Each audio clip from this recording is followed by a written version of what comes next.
Hey boys and girls, I'm going to show you how to make 5 new different types of paper sculptures today using your paper scraps. Now you'll notice that in your basket today I gave you some bigger pieces of paper along with your long little strips of paper because some of these new techniques will need bigger pieces. So we're going to start with the first one called tabs, and for this one you probably will just start with a long paper strip. You could do it with a bigger piece too, but I'm going to just show you on this skinny one.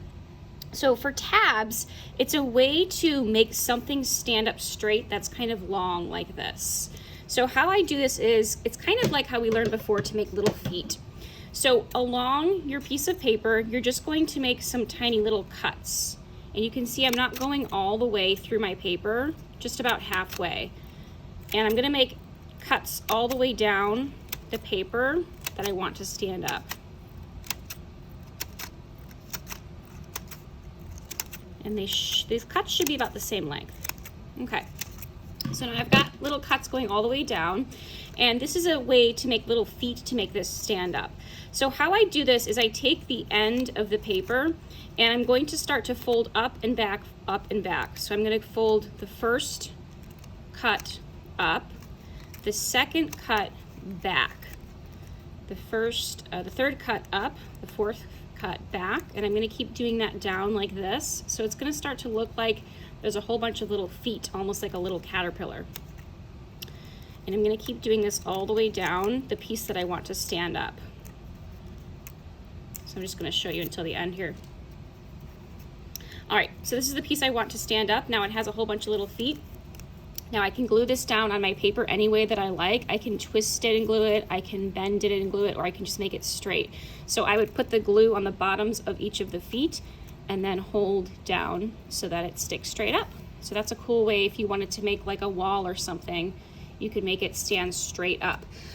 If I just had my paper like this and I wanted to make it stand up and it didn't have any feet, I wouldn't be able to have anything to glue to the bottom. So you have to have those little tabs or feet to make it stand straight up. All right, the next one is called slit slot. I'm going to show you on a bigger piece of paper for this one.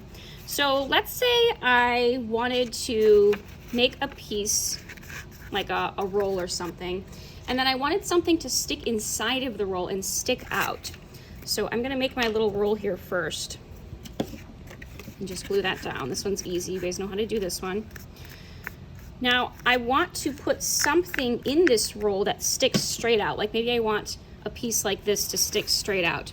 So what I'm going to do on my roll is I'm going to make a slit or a slot. And how I do that is I take my scissors very carefully and I'm going to make one tiny little cut.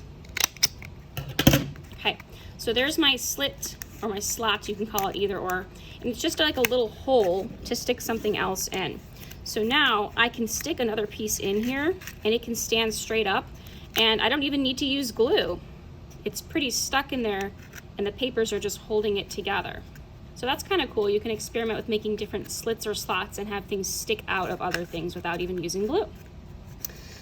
All right, the next one is called a cone. This is one of my favorites.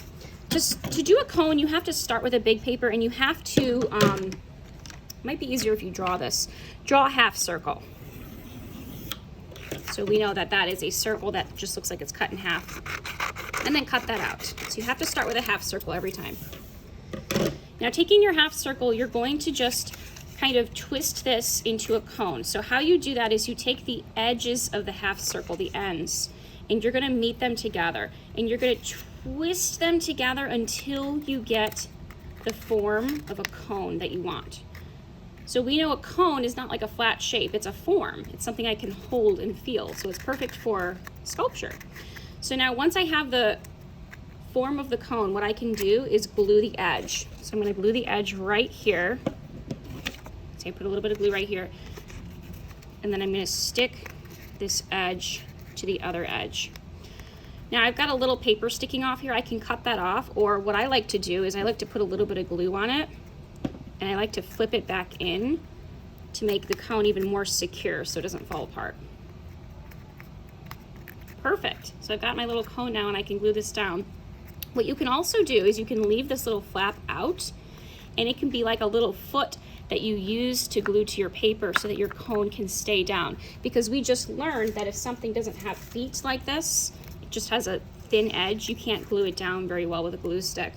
So you can use that little tab to glue down, or you could just make your own feet, your own tabs. You could cut 2 little pieces off.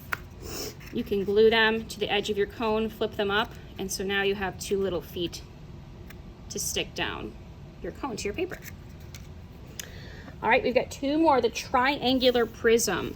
Now this is kind of like the cone, but it's a little bit more simple. So I'm gonna start with a big piece, and I'm gonna take this big piece and I'm gonna fold it 2 times. So I'm gonna go 1 on the edge, and then keep going the same direction, 2. Now, when I open this up, it is kind of like a triangular prism form. And I can glue this edge down. I might need to make a little tiny tab edge here to glue so that they stick together.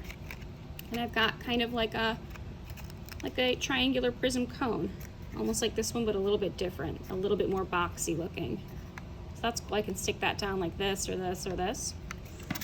And then finally, the rectangular prism is just like this one, except you have to fold it 4 times. So I'm going to take my paper and go 1, or I'm sorry, not 4, 3 times. 1, 2, 3, because the triangular prism was just twice.